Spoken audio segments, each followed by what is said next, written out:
So Beelink is a company I've reviewing quite a long time now with a couple of different items, and it is sometimes a hit or miss when it comes to the specs. But this 6908, did I say it correctly? Yeah, 6900. It's absolutely a very powerful, an older but powerful, let's say, CPU, GPU, or a chip, because you can do a lot of cool things. I find it always kind of cool. Hello.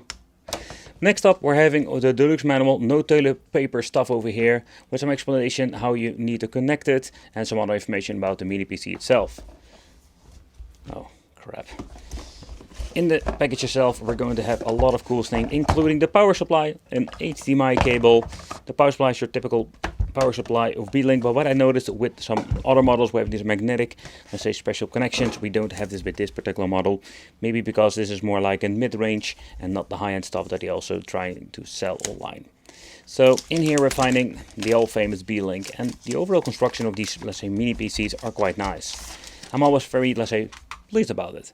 So this is a combination of most of the time plastic, where let's say the premiums come with metal cases or metal bodies.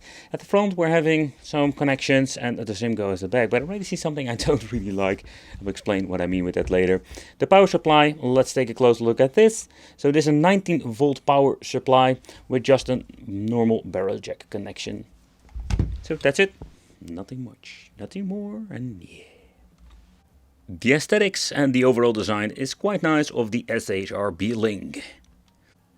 The overall design and aesthetics are absolutely amazing, but the thing I don't really find very interesting and also kind of a, let's say, bummer, is that the front connections. Yep, we have an on-off switch, headphone jack and USB-C, but only one USB port 3.0.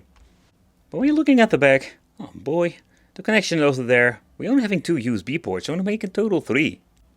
So where it's going to be one 3.0 and only one 2.0, RJ45 for connection, DisplayPort, HDMI port, another USB-C, and then we're having the other headphone jack out, and we have an input for the power supply.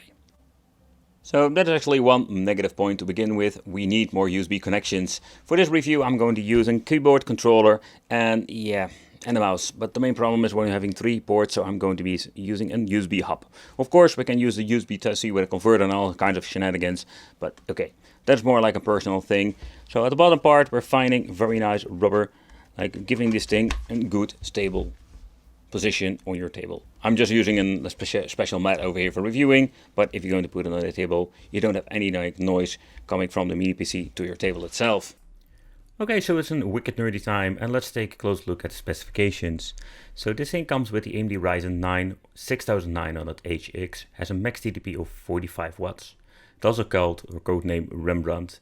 Socket FP7, but the overall specification of this thing is absolutely not bad at all, with the 8 core and 60 threads. Mainboard itself manufactured by AZW, model number HAR. Okay, so the bus specs are PC Express 4.0.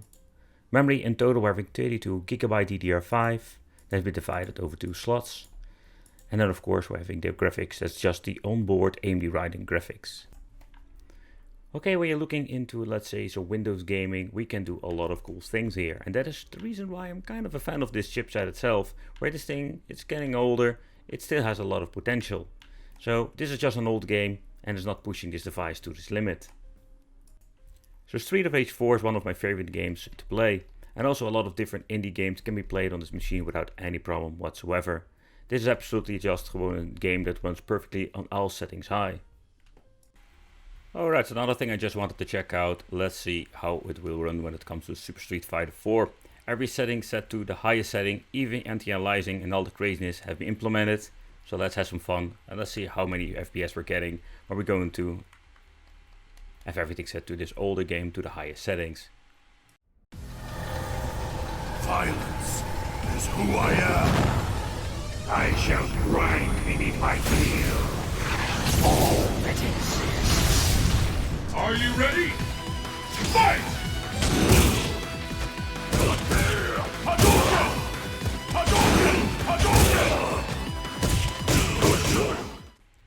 But moving on to the Red Roger and two-dimensional games where you don't really expect that this is going to be needing a lot of power. But that is something I was quite surprised by, that this beautiful game needs a very powerful mini PC, and this 6900 HK can barely keep up. When looking at the FPS, hitting 60 FPS, everything has been set to the highest settings, 1080p. But it does run perfect, or it runs like when it perfectly, it runs good enough to really enjoy the game itself. I wonder how much I can get. Spend it wisely, kid. Jump in, kid.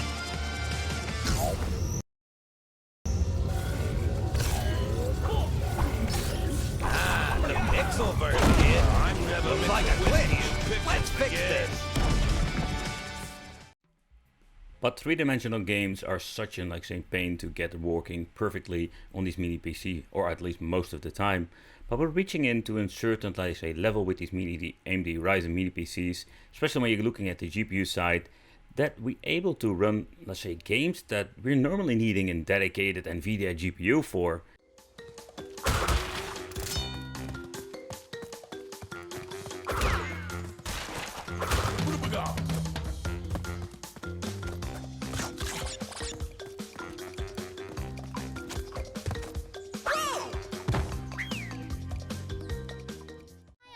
Let's start.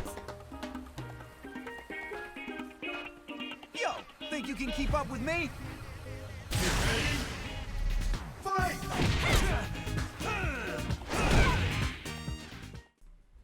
With Windows gaming we had some very good overall performance.